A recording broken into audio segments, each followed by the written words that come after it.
আল্লাহ পাক বলেন আমি শোষবন করে দিয়েছি, আকর্ষণীয় করে দিয়েছি, লোভনীয় বস্তু বানিয়ে দিয়েছি দুনিয়ায় মানুষের সামনে কয়েকটা জিনিস।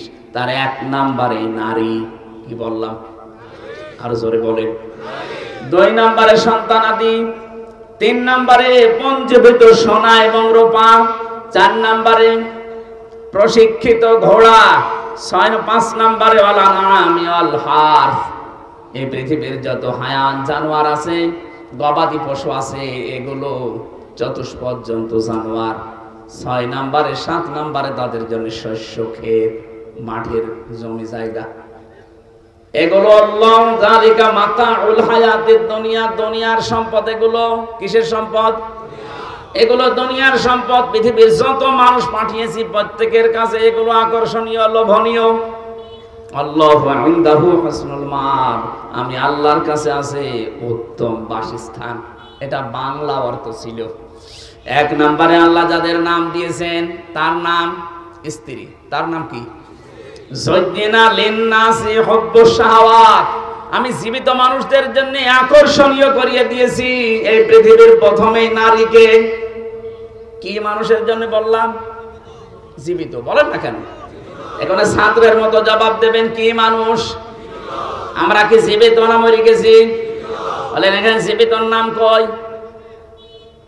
যুজ্জিনা লিন্নাস, যে লাম শব্দ দিলেন আল্লাহ, লাম আরবি গ্রামার অনুযায়ী ব্যবহার করা হয় 13টা অর্থে। এর 1 নাম্বার অর্থ হচ্ছে লাম ব্যবহার করা হয় জীবিত মানুষদের ক্ষেত্রে।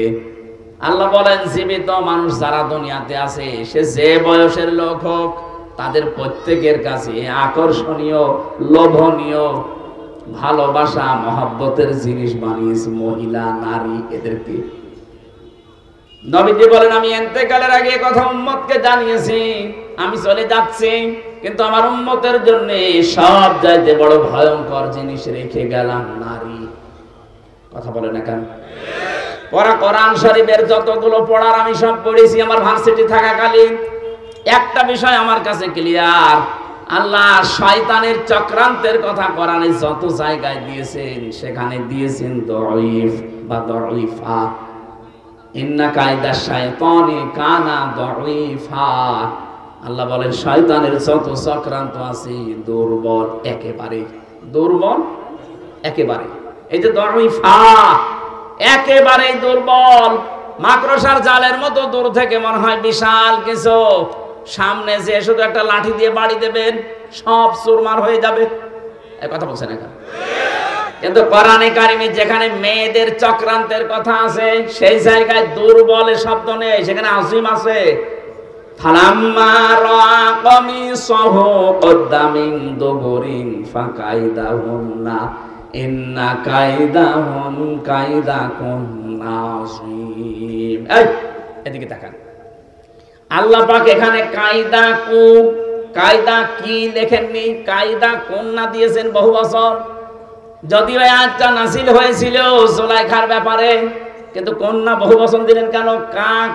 কন্যা বহু বচন দেওয়ার কারণ কি? কারণ জুলেখা শুধু একা না, কিয়ামত পর্যন্ত এরকম দুর্বিসন্ধি জুলেখা দুনিয়ায় আসবে।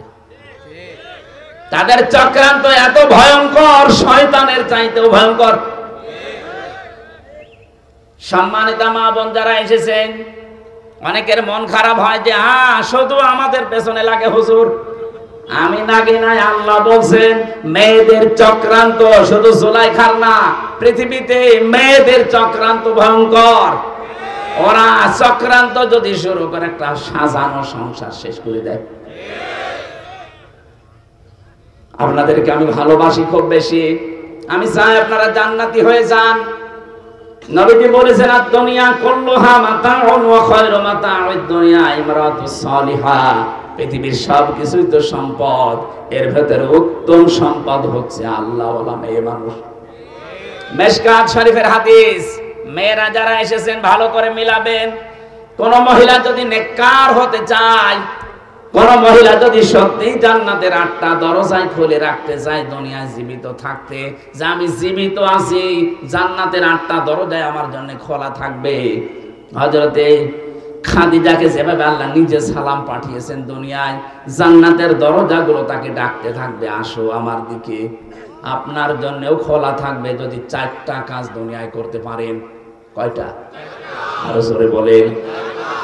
1 নম্বরে বিশ্বনবী জানিয়েছেন, কোন মহিলা যখন তার স্বামী বাড়িতে আসবে কর্মজীবন শেষ করে, মাঠে ঘাটে চাকরি বাকরি ক্ষেত খামার শেষ করে যখন বাড়িতে আসবে, ইদা নাজারা ইলাইকা ইলাইহা, ইদা নাজারা ইলাইহা সাররাতুহু, তার দিকে নজর দেওয়ার সঙ্গে সঙ্গে যেন সে স্বামীকে আনন্দ দেয়, হাসি খুশি দিয়ে, অভ্যর্থনা দিয়ে, কথাবার্তা দিয়ে, ব্যবহার দিয়ে, খেদমত দিয়ে, যেভাবেই হোক স্বামীকে যেন সে আনন্দ দেয়। তার ব্যবহারে, আচরণে, চেহারা দেখে স্বামী যদি একটু হাসে, আল্লাহর আরশ পর্যন্ত তার সাথে হাসবে। এইরকম মহিলা গাজীপুরে ঘরে ঘরে। মেয়েরা কথা বললে যে রাগ করেন, দেখেন তো একটা স্বামীও বলছেন এই কি মহিলা আপনি, বলেন একটা স্বামীও তো বলতে পারতো না আমারটা ঠিক আছে, কেউ বলছে না, তাও ক্যামেরা আমার দিকে ঘোরানো। কথা বলে না কেন? আমি হাসির জন্য বলছি না, আজ 100টা পরিবারে এই সমস্যা। কিসের আলেম, কিসের পীর, কিসের সাধারণ মুসল্লি, সব। অথচ ওরা জান্নাতে যাওয়ার জন্য 2 পায়ে খাড়া হয়ে আছে। আপনি শুধু নামাজ পড়ে রোজা রেখে কালো বোরকা পরে জান্নাতে জীবনও যেতে পারবেন না, কারণ সে কয়টা ফরজ কাজ তার ভেতরে এটা একটা। স্বামীকে আপনাকে আনন্দ দেওয়া লাগবে। এই কথা বলছেন না? একেবারে ইমানদারি কথা বলবেন, সত্য কথা, মিথ্যার আশ্রয় নেবেন না, তাহলে কবিরা গুনাহ হবে। বুকে হাত দিয়ে আল্লাহর দিকে তাকিয়ে বলেন তো আমি আমার স্ত্রীর প্রতি 100% সন্তুষ্ট। হাত তোলেন তো একজন, একজন শুধু। আপনার ওটাকে বউ না ফেরেশতা? আর বউ আছে তো নাকি? পাগল। একটা মানুষ হাত তুলতে তার মন থেকে বললো না কবিরা গুনাহ হবে যদি মিথ্যা কথা বলেন। ইয়ার কি মারার জন্য বলি না, আমি পর্যন্ত হাত তুলতে পারছি না, আর হাত তুলে বসে আছে।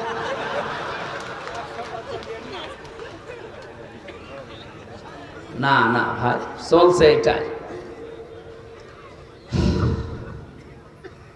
অথচ বিশ্বনবী নিজে খাদিজাতুল কুবরার জন্য মাঝে মাঝে দোয়া করতেন কবরের পাশে গিয়ে, আল্লাহ কিয়ামতে কেউ কারো না, যখন তার স্বামী স্ত্রীকে ভুলে যাবে, সন্তান মাকে হারিয়ে ফেলবে, ওই কঠিন ময়দানেও যেন অন্তত আমার খাদিজাকে আমি ভুলে না যাই। কি করেছিলেন বলেন তো?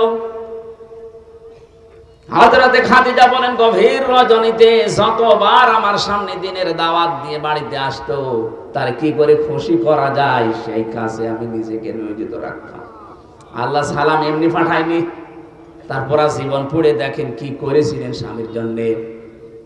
জীবনে যা ছিল স্বামীর কথার বাইরে একটা কিছু করেননি, সব বলেছেন যখন আপনি চান সব আপনার জন্য দিয়ে দিলাম।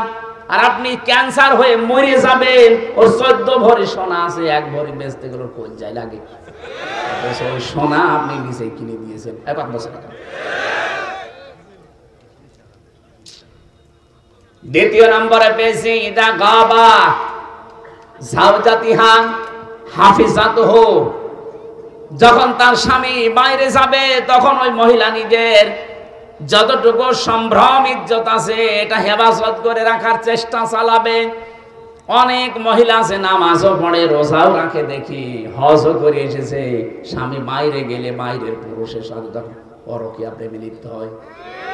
মোবাইলে তো আছে, এমনকি অন্য পুরুষকে বাড়িতে ডেকেও নিয়ে আসে। বলেন সুবহানাল্লাহ। আপনি নামাজ পড়ে, কিসের নামাজ পড়েন আপনি? আপনার নামাজ বাদ দিয়ে দেওয়া দরকার।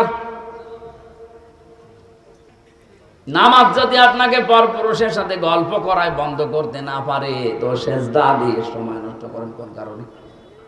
কথা বলেন না কেন?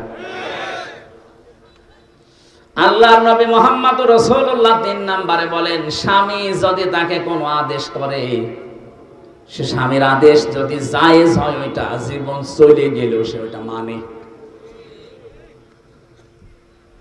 ঠিক আছে? আমি নিজে স্বামী, আমি আমার ঈমান থেকে বলছি কোরআন সামনে নিয়ে, একটা মানুষ অসুস্থ হওয়ার জন্য, একটা মানুষকে অশান্তিতে থাকার জন্য আমার মনে হয় এই বাংলাদেশে 100 ভাগের 98 ভাগ দায়ী তার বউ। একটু যদি ছাড় দিয়ে চলতে পারতো যে আমার জন্য লোকটা করে নাকি, ওই জায়গায় যদি আমি থাকতাম তো 2 দিনও টিকে থাকতে পারতাম না। মাথার ঘাম পায়ে ফেলে যে লোকটা এই করে, আর আমি একটু থেকে একটু হলে আন্দাজে তার নামে উল্টাপাল্টা কথা বলে ধারণা করি। আমি এত জান্নাত পাওয়ার জন্য আশা করে আছি, কিসের জান্নাত পাবেন আপনি? তো জাহান্নামে হয়ে বসে আছেন। বিশ্বনবী জানিয়েছেন 4 নম্বরে যে স্বামী বাইরে থাকবে, কিন্তু ওই মহিলা নিজের স্বামীর সম্পদ এবং সন্তানকে দ্বীনের পথে চালানোর চেষ্টা চালাবে। শুধু চালানোর চেষ্টায় চালাবে না, নিজের স্বামীকে অতুইনু আলা যাওজাতিহা, অতুইনু আলা দীনি যাওজাতিহা, তার স্বামীকে সে দ্বীনের পথে চলার জন্য উৎসাহ দেবে। স্বামী যদি দিনের কোনো কাজে, ভালো কোনো কাজে আঞ্জাম দেয়, যদি তার কাছে সময় কম দিতে পারে, তখন চিন্তা ভাবনা করবে কি করে স্বামীকে আর উদ্বুদ্ধ করা যায়। কোন মহিলা যদি সত্যি স্বামীকে উদ্বুদ্ধ করে দিনের কাজে চলতে ফিরতে সাহায্য করে, ও বিবি হালিমা, বিবি রহিমার সাথে কিয়ামতে জান্নাতে থাকতে পারবে। নারীদেরকে আল্লাহর নবী ভয়ঙ্কর বললেন যে এদের মতো ফিতনা, এদের মতো ভয়ঙ্কর জিনিস আমি আর তোমাদের জন্য রাখলাম না। আজ তামাম দুনিয়ার দিকে তাকিয়ে আমরা যেটা দেখি, সব পাপের মূল হয় মহিলা, নাই জমি জায়গা। বলেন বলেন, এখান থেকে ফিরে থাকা কত বড় কঠিন। যেহেতু কোরআন জানাচ্ছে এদের ষড়যন্ত্র বড় মারাত্মক, ভয়ঙ্কর। ছোটখাটো বিষয় নিয়ে পরিবারে তুমুল আকারে এমন কিছু করে, শেষে সংসারই ভেঙে যায়। অথচ বিষয়টা তেমন বড় না। আপনি মায়েকে হয়তো মায়ের জন্য 1000 টাকা দিয়ে শাড়ি কিনেছেন, স্ত্রীর জন্য 800 টাকা দিয়ে, মাত্র 200 টাকা কম বেশি 3 দিন কথা বলে না। এই কথা বলছেন এখানে। আর মেয়ে লোক যদি একবার পরিবারে রাগ করে, ও পুরুষ মানুষ মানসিক রোগী হতে বেশি দিন সময় লাগে না। ডাক্তার এখন পরীক্ষা করে জানাচ্ছে মেয়েদের জন্য স্বামীকে আনন্দ দেওয়ার যতগুলো জিনিস আল্লাহ দিয়েছেন, এই পুরুষ মানুষ মানসিক শান্তি পাওয়ার জন্য যদি মেয়েদের কাছে আসে, তার স্ত্রীর কাছে, ও সারাদিনের পরিশ্রান্ত শরীরের অর্ধেক আমার আল্লাহ দূর করে দেয়। আমার মনে হাদিসটা পুরো উল্টিয়ে ফেলেছি আমরা।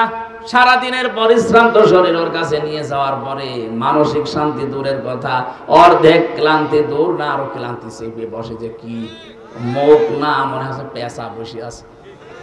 এরকম বউ আছে কার বাড়ি? হাত তোলেন তো। 1 জন 2 জন তোলেন তোলেন, কোনো ভয় নেই, ক্যামেরা আমার দিকে মারা, তোলেন হাত।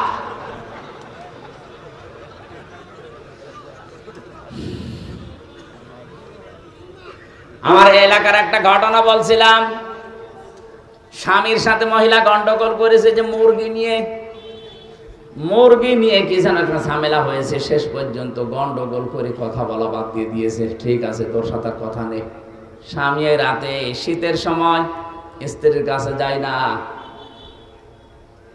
বাইরে খড়পটায় আগুন লাগিয়ে তাপ নেয়।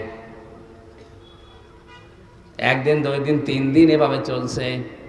খাবার মাবার বাইরের হোটেল মোটেলে বিভিন্ন জায়গায় খেয়ে খেয়ে সময় কাটাচ্ছে। আল্লাহর ইশারা একদিন ওর লঙ্গিতে আগুন লেগে একেবারে জায়গা মতো আগুন লেগে গেছে। স্ত্রী জ্বালানার ফাঁকা দিয়ে চিন্তা করছে যে অবস্থা, এখনো যদি কিছু না বলি ও তো সব শেষ হয়ে যাবে। কথা তো আমি বলবো না, আমার প্রেস্টিজ নষ্ট হবে।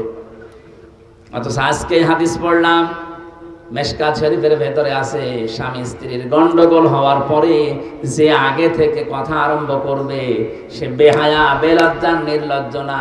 সেটা চাই যে আমার সম্পর্কটা ঠিক। এই জন্যে তোমার সাথে আগে কথা বলা শুরু করে। এই গন্ডগোলের পরে যদি স্বামী স্ত্রী বা মুসলমানদেরকে আগে থেকে নিজে কথা বলা আরম্ভ করে, ও যেন একটা ছাগল সাদগা দেওয়ার সওয়াব পায়।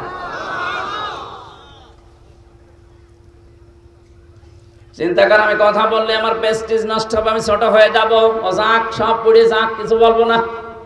মনে মনে ভাবে যদি সবই পুড়ে যায় যে আমার আবার কি হবে। শেষে জালানা থেকে মুখ ঘুরিয়ে অন্যদিকে তাকিয়ে বলছে, আমি কারোর সাথে কথাও বলি না, কারো লুঙ্গিতে আগুন লাগলে তাও বলি না।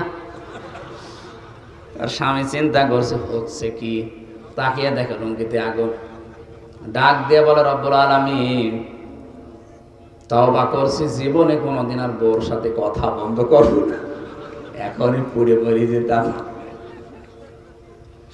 এদের চক্রান্ত বড় ভয়ঙ্কর। এদের এই ছোট মনের কারণে আজ হাজার হাজার স্বামী তার নিজের আপন বোনের সাথে, আপন ভাইয়ের সাথে সম্পর্ক রাখতে পারছে না। এটাকে আমি বেশি বলে ফেললাম? কুষ্টিয়ায় আমি 9 সালে যে ওসি সাহেবকে পড়াতাম, নিজের আপন ভাইয়ের সাথে 30 বছর সে কথা বলে না। খুব বড় বিষয় না, এই বর কারণে আজ কত বছর হয়ে গেল নিজের আপন মায়ের পেটের ভাই কথা বলে না।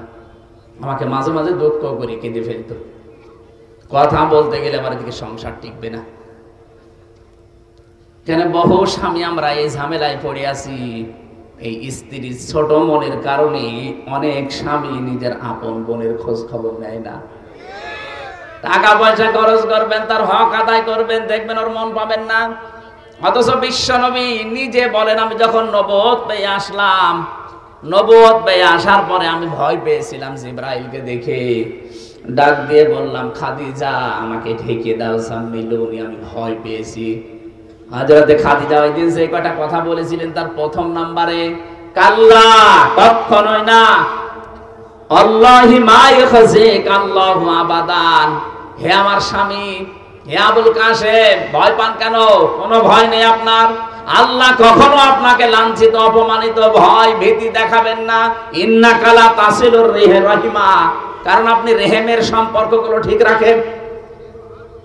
আত্মীয়তার সম্পর্ক, রক্তের সম্পর্ক আপনি ঠিক রাখেন। আপনাকে আল্লাহ জিন, পরি, ভূত, পেতনি এগুলো দিয়ে ভয় দেখাবে না, আপনি কখনো ভয় পাবেন না। স্ত্রী বলছে, অথচ এই স্ত্রীর কারণে আজ হাজারো মানুষ আমরা নিজের আপন আত্মীয়র সাথে সম্পর্ক রাখতে পারছি না। এই কথা বললি না কেন? হ্যাঁ, ওই মহিলা যাকে আপনি বিয়ে করে নিয়ে আসলেন, ওর যদি আপন বোন থাকে, সে বাড়িতে 10 বার আসবে মাসে, কোনো বিরক্ত নেই, কোনো প্রশ্ন নেই। আপনার নিজের আপন বোন, আপন ভাই যদি মাসে 2 বার আসে, বলে আর জায়গা নেই, শুধু এখানে আসে, এই কথা বলছেন কেন? এরকম ছোট মন কেন আপনার? মনটা একটু উদার করতে পারেন না? কি মনে হয় আপনার এগুলো দুনিয়ার সম্পদ? এই পৃথিবীর মর্যাদা আল্লাহর কাছে একটা মশার ঠ্যাঙের মতো নেই। সম্মানিতা মা বোনেরা, আমি জানি আপনি মন খারাপ করছেন, সত্যি আল্লাহর কোরআন সামনে আমি আপনাকে ভালোবাসি, আপনি জাহান্নামী হয়ে যাচ্ছেন এই ছোট কাজের কারণে। আরে ভাই, 100 বছর পরে তো আপনিও থাকবেন না, আমরাও থাকবো না। কি 100 বছর পরে এখানে যারা আছি একটা মানুষও থাকবেন? বলেন। নতুন মানুষ সব এখানে এসে চাষ করবে, আর আমরা সব মাটির বাসিন্দা। এমনকি 100 বছর পরে যদি আপনি যেই বাড়ির জন্য, যেই ঘরের জন্য আপনার স্বামীকে তার বোনের সাথে সম্পর্ক রাখতে দিলেন না, যেই ঘরের জন্য, যেই বাড়ির জন্য, জমি জায়গার জন্য, ফ্ল্যাটের জন্য, দোকানদারির জন্য তার আপন ভাইয়ের সাথে সম্পর্কটা আপনার কারণে নষ্ট করে ফেলেছে, আপনি 100 বছর পরে এই বাড়িতে সাজগোজ করে যদি আসেন, আপনার নাতির নাতি যারা, তারা আপনাকে আর চিনবে না।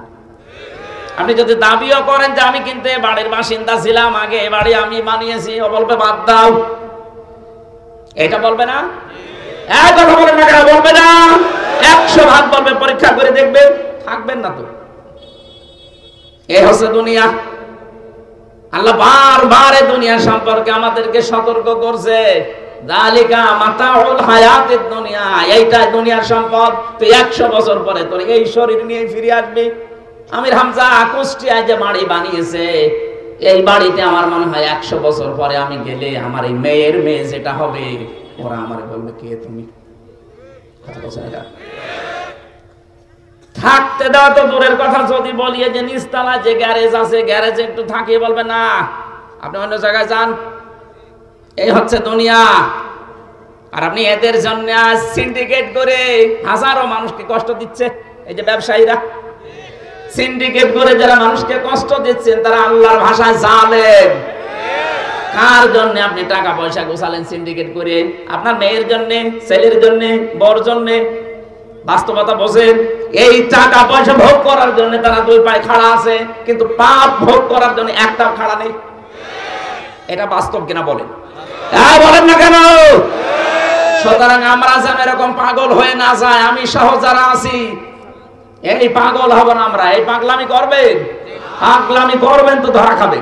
আপনার পাপ নেওয়ার জন্য কেউ রাজি না, অথচ এই অন্যায়ের কারণে যে পাপ হয়ে গেল। এই টাকা পয়সা অর্থ সম্পদ ভোগ করার জন্য আপনার বউ দুই পায়ে খাড়া আছে। নেককার নারীর বৈশিষ্ট্য বেশি। বিশ্বনবী জানিয়েছেন যে মহিলা তার স্বামীর যতটুকু ইনকাম আছে হালাল পথ, ওইটা নিয়ে যে মহিলা সন্তুষ্ট থাকে, আল্লাহ পাক তার জন্য জান্নাতে ঘর তৈরি করে। এই পৃথিবীর স্বামীরা খারাপ, আমি নিজেও বলছি খারাপ আমরা, কিন্তু এই পৃথিবীতে এখন যত স্বামী আছে তামাম দুনিয়া মিলে ফেরাউনের মতো এত খারাপ স্বামী কারো কপালে আছে?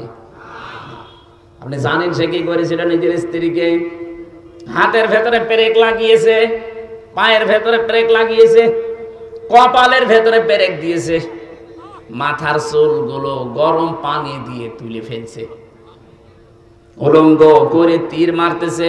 এরকম কঠিন অবস্থা। হযরত জিবরাইলকে আল্লাহ বললেন জান্নাতটা তুলে নিয়ে আমার বান্দির সামনে ধর। হযরত জিবরাইল এসেছেন, ইযে ক্বালাত রাব্বি ইবনি লি ইনদাকা বাইতান ফিল জান্নাতি ওয়া নাজ্জিনি মিন ফিরআউনা ওয়া আমালিহি ওয়া নাজ্জিনি মিনাল কওমিজ যালিমিন। হযরত জিবরাইল এসে বললেন, আল্লাহর বান্দি, তুমি যে পরীক্ষায় অবতীর্ণ হয়েছো, ঈমানের এই পরীক্ষা দেখে আল্লাহ খুশি হয়ে জান্নাত পাঠিয়ে দিয়েছে তোমার জন্য। হযরত আসিয়া ডাক দিয়ে বলেছিলেন, ফেরেশতা আল্লাহকে বলো এই জান্নাত না, উনি সেখানে আছে, ওনার সামনে আমার জন্য একটা ঘর বানিয়ে দিক, যে ঘরে বসে বসে ওনাকে দেখা যায়। আর আল্লাহকে বলো, রব্বুল আলামিন, আমার স্বামী আমার উপরে যা করছে, আমার হাতে পায়ে পেরেক লাগানো, কপালের ভেতরে শলাকা দিয়েছে, আমার মাথার উপরে গরম তেল ঢেলে দিয়ে চুলগুলো সব তুলে ফেলেছে, আমাকে পাথর মারার জন্য, তীর মারার জন্য উলঙ্গ করে দাঁড় করিয়ে রেখেছে। এই কঠিন অবস্থা দেখে আল্লাহ তুমি আমার স্বামীর উপরে রাগ করো না, আমার স্বামীর এই জুলুম দেখে তুমি রাগ করো না, এবং কে জালেমদেরকে জুলুম করাচ্ছে তাদের উপরও তুমি রাগ করো না। তুমি একটা কাজ যদি করতে চাও তাহলে এই জুলুম থেকে আমাকে বাঁচাও, কিন্তু আমার স্বামীর উপরে তুমি রাগ করো না। স্বামী কি আল্লাহর ওলি ছিল? এত বড় খারাপ স্বামী দুনিয়া কারো আছে? এরকম কঠিন পরিস্থিতিতেও তুমি স্বামীর জন্য বরদোয়া দেননি, আর তুমি সব পাওয়ার পরে মাসে 2টা সাবান কম হলে উল্টা পাল্টা গালি দাও। তুমি জান্নাত পাওয়ার জন্য দুই পায়ে খাড়া। মরে দেখো জান্নাত না তোমাকে জাহান্নামের তলদেশে আল্লাহ দিয়ে দেবে। বিশ্বনবী মেরাজ থেকে ঘুরে এসে বলেছিলেন, আমি মেরাজে মহিলাদেরকে 2টা কারণে জাহান্নামে বেশি দেখেছি। 1 নম্বরে কুফরি করা। সাহাবীরা বললেন, হুজুর ওরা কি কুফরি আল্লাহর সাথে করে? বলে না, স্বামীর সাথে। স্বামীর সাথে কুফরি করে কি করে? নাফরমানি করে স্বামীর সাথে, এইভাবে সব দিয়েছে সারা জীবন পুরুষটা। একদিন যদি বছরে একটা জিনিস কম হয় তখন খোটা দেয়। এরকম মহিলা দেশে নেই। আমি তো বাস্তব কথা বলছি ভাই। যাদের পরিবারে এরকম মহিলা আছে, ওর দুনিয়া শেষ, আখিরাতও শেষ। হয়তো কিছুদিন আপনি শান্তি শান্তি পাবেন দুনিয়ায় ভোগ করার জন্য। আল্লাহ বলেন এগুলো দুনিয়ায় ভোগ করা জিনিস। এই যে পঞ্জীবত সোনা রূপা ব্যবহার করে না, শুধু বিয়েতে ব্যবহার করবে বলে সোনা কিনতে আসে। এই চাপ দিয়ে দিয়ে যারা দুনিয়ায় স্বর্ণ কেনে, স্বর্ণের যাকাত দেয় না, শুধু রেখে দেয়। এগুলো কিয়ামতের দিন লোহা দিয়ে গরম করা হবে, আগুন দিয়ে, এর উপর পিঠের উপরে বুকে আল্লাহ চাপ দেবেন। বলেন না? আপনার দুনিয়ায় যত সম্পত্তি আমরা দেখতে পাই না কেন, আপনার সন্তান বলেন, আপনার পঞ্জীবিত সোনা রূপা, আল খাইলিল মুসাব্বামা, পৃথিবীতে যে সাদা কপালওয়ালা ঘোড়া, এখানে ব্যাখ্যা খাইলের ব্যাখ্যায় শুধু ঘোড়া না, আধুনিক তাফসিরে খাইল মানে এই যে প্রাইভেট কার, বড় বড় বাস যেগুলো দেখতে প্লেন বলেন, হেলিকপ্টার বলেন, যেগুলো দেখলেই চোখ চড়িয়ে যায়, এগুলো সব এই খাইলের ভেতরে দ্রুত গতি সম্পন্ন যান। আল্লাহ এর পরে দিয়েছেন অল আনআম, বিভিন্ন রকমের গবাদি পশু পাখি, চতুষ্পদ জানোয়ার, এগুলোর প্রতি মানুষের মহাব্বত ভালোবাসা আমি তৈরি করে দিয়েছি।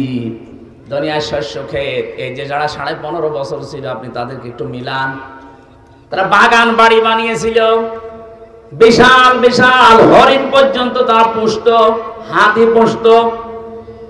আমার কুষ্টিয়ার যিনি এমপি ছিল হানিফ সাহেব, আমার মনে হয় খুলনার অর্ধেক জায়গায় তার এই যে মাছের বড় বড় ঘের, খুলনা সাতক্ষীরা বাগেরহাট মিলে 1-2 বিঘা না, হাজার হাজার বিঘা উনি আল্লাহর নামে কিনেছে। কি হলো, এখন তো পালিয়ে পালিয়ে বেড়াচ্ছেন, জনগণ পেলে এখন কুকুরের মতো পিটিয়ে মারবে। কেন ওগুলো যাদের কাছ থেকে নিয়েছিলেন সব এখন তারা ফেরত নিচ্ছে। আলহাস, এই শস্য ক্ষেত, মাছ, ঘের যাই বলেন, এগুলো হার্সের ভেতরে এই খাদ্যের বিশাল ভান্ডার তৈরি করে করে এমন ভান্ডার বানিয়েছিলেন, আপনি তো ভোগ করতে বেশি পারলেন না। এই পৃথিবীতে বড় বড় জন্তু জানোয়ার আছে, তাদের চাইতে দুনিয়া আমরা বেশি ভোগ করতে পারি না। একটা হাতি খাবার খায়, আমরা 250 জন মিলে যা খাবার খাই, ওই রকম খাবার লাগে হাতির। একটা তিমি মাছ এই পৃথিবীতে কয়েক টন খাবার এক একবারে খায়, আপনি তো 1-2 মাস মিলেও খেতে পারবেন না। তাহলে তাদের তুলনায় আমি তো বেশি খেতেও পারলাম না। কি কার জন্য কি করছেন? আল্লাহ বলেন আল্লাহু ইনদাহু হুসনুল মাআব, আমি আল্লাহর কাছে কিন্তু উত্তম একটা জিনিস আছে। কি আমি কি বলবো তোমাদের? কুল হাল কুল উনাব্বিউকুম বিখাইরিম মিন যালিকুম, নবী আপনি ওদেরকে একটু জিজ্ঞাসা করেন তো, যারা আপনার সামনে বসে আছে, ওই গাজীপুরের মানুষেরা, কুল উনাব্বিউকুম বিখাইরিম মিন যালিকুম, এতক্ষণ যে জিনিসের কথাগুলো বললাম দুনিয়ায়, যারা এগুলো পেয়ে আনন্দে আত্মহারা হয়ে আছে, এর তুলনায় কি কোনো উত্তম জিনিসের কথা তোমাদেরকে বলবো? আল্লাহ বলেন কি সেটা? লিল্লাযিনা তাকাও, যারা তাকওয়া অবলম্বন করে দুনিয়ার জীবন চালায়। এখন তাকওয়া কি? তাকওয়া শব্দের ব্যাখ্যায় আমি পেয়েছি যোগ্যতা অর্জন করা লাগবে। আমি যদি এখন ম্যাট্রিক ফেল করি, আমি আকিস গ্রুপে চাকরি করি, এখনো আমাদের খতিব, আমার কাছে বিভিন্ন মানুষ বলে একটু সুপারিশ যদি করে দিতেন তাহলে আমার চাকরিটা হয়ে যায়। হ্যাঁ আমি দেব, যেহেতু মালিকের সাথে আমি থাকি, আমার কথা হয়তো বললে উনি রাখবে সম্মানে। কিন্তু আপনি ম্যাট্রিক ফেল, ওনারা নেবে বিএ পাস, আপনি ম্যাট্রিক ফেল করে বলছেন আমার জন্য সুপারিশ করেন, আমি না আমার বাবা সুপারিশ করবো, কাজ হবে? আপনার তো যোগ্যতা অর্জন আগে করা লাগবে, তারপরে যদি একটু ঠেলা দেওয়া যাইতে হবে। দুনিয়ায় আমাদের আসলে লিল্লাযিনা তাকাও, এই যে এই সমস্ত জিনিসগুলোর চাইতে যে উত্তম জিনিস আল্লাহর কাছে আছে, এটা পাওয়ার জন্য ওই মানুষগুলো দাবিদার যারা তাকওয়া অবলম্বন করে। এটা আমাদের আজ নেই, আমাদের জীবন থেকে দিন দিন এগুলো আরো হারিয়ে যাচ্ছে। ও গাজীপুরবাসী, আমি সহ যারা এসেছি এই মুহূর্ত থেকে তাকওয়ার 1 নাম্বার ব্যাখ্যা শোনেন। নিষিদ্ধ জিনিস যার কাছে আছে, ওটা আল্লাহর জন্য ঘৃণা করে ছেড়ে দেওয়ার নাম তাকওয়া। যারা এতদিন ঘোষ খান, আজকে আল্লাহর নামে আল্লাহর দিকে তাকিয়ে নিষিদ্ধ কাজ এটা পায়খানার মতো ছেড়ে দেবেন। কথা বলেন না? যারা সুদ খান, এই যে 1000 টাকা ছেড়ে রাখে, 1000 টাকায় প্রতি মাসে আরো 200 টাকা বেশি পায়, এই এলাকায় মনে হয় এখনো নেই।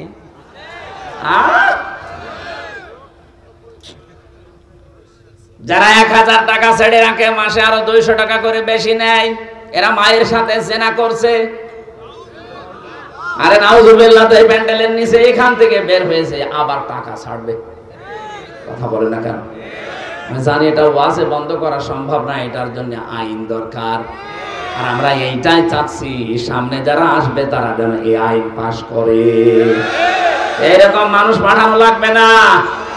যদি আপনি পাঠান আনিসুল হকের মতো, ওরা আল্লাহর আইনগুলো তুলে দেবে। যদি হাসান মাহমুদের মতো মানুষ পাঠান, ও শয়তান দেশটাকে ধ্বংস করবে, সব শেষ করে দিয়েছে। এখন শয়তানের কথাবার্তা দেখেছেন, বলছে আমরা বিএনপির সাথে মিলে আন্দোলন করব গণতন্ত্র পূর্ণ উদ্ধারে। এর জবাই করা দরকার শয়তান। নির্বাচন ব্যবস্থাটা ধ্বংস করার পেছনে এই শয়তানগুলো দায়ী। এই আনিসুল হক একটা, এই হাসান মাহমুদ একটা। আর এখন বলছে এদেরকে টপ দিয়েছে, আমরা তোমাদের সাথে আছি, গণতন্ত্র উদ্ধারে আমরা।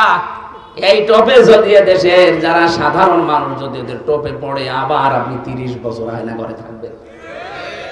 আপনি টের পাননি আপনার মাকে এতিমের মাল আত্মসাতের মামলা দিয়ে বছরের পর বছর জেল খাটিয়েছে, অথচ সেই টাকার মামলা দিয়েছে ওই টাকার কয়েক গুণ বেশি টাকা ব্যাংকে পড়ে আছে। তারে তো আরো পুরস্কার দেওয়ার কথা ছিল। এই মিথ্যা মামলা দিয়ে হিংসার বশবর্তী হয়ে তার জীবনটাই নষ্ট করে দিল। সাবেক তিনবারের প্রধানমন্ত্রী, এই দেশে সেনা প্রধানের স্ত্রী, প্রেসিডেন্টের স্ত্রী, এরপরেও যদি তার এই অবস্থা হয়, এখন যদি আবারও কেউ ওই সন্তানদের ফাঁদে পা দেয়, আমার মনে হয় দেশটা আরো 30 বছর পেছিয়ে যাবে। তাকওয়ার ব্যাখ্যা একটাই, আসল ব্যাখ্যা এটা, দুনিয়াতে যেটা নিষিদ্ধ শুধু ছেড়ে দেবেন না, নিষিদ্ধ কাজগুলো ঘৃণা করে ছেড়ে দেওয়ার নাম তাকওয়া। সুতরাং যাদের মোবাইলে এমন এমন দৃশ্য আছে, এমন এমন গান সেভ করা আছে যেগুলো নিজে দেখলে আনন্দ লাগে, অন্য কেউ দেখলে আপনি লজ্জা পান, এটা ছেড়ে দেওয়া লাগবে। এই কথা বলছেন না কেন? বলেন বলেন। এরকম কিছু যদি মোবাইলে থাকে এক্ষুনি ডিলিট করেন, এক্ষুনি করেন। এখন থেকে ওয়াজের আমল হবে। কারা কারা ডিলিট করবেন হাত তোলেন তো।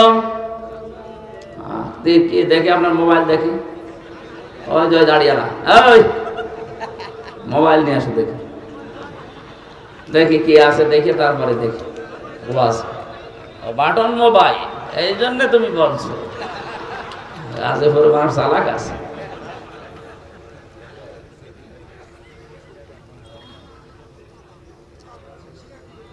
আল্লাহ রাব্বুল আলামিন বলেন ইনদা রাব্বিহিম, তাদের রবের নিকটে জান্নাতুন, এমন একটা বাগান আছে, তাজরি মিন তাহতিহাল আনহার, তলদেশ দিয়ে নদী আর নহর প্রবাহমান থাকবে। ও বাংলার মানুষেরা, দুনিয়ায় কিছু যদি আমরা না পাই কোনো আফসোস নেই, মরণের পরে আল্লাহ যদি এই জিনিসটা আমাদের জন্য দিয়ে দেয়, আমার জীবন সফল। খালিদিনা ফিহা, চিরকাল থাকতে পারবেন। ওয়াজওয়াজুম মুতাহহারা, পবিত্র স্ত্রী আল্লাহ দান করবেন সেই মানুষগুলোর ভেতরে। এই যে মাসে 3 দিন 5 দিন 7 দিন না পাক, এটা থাকবে না।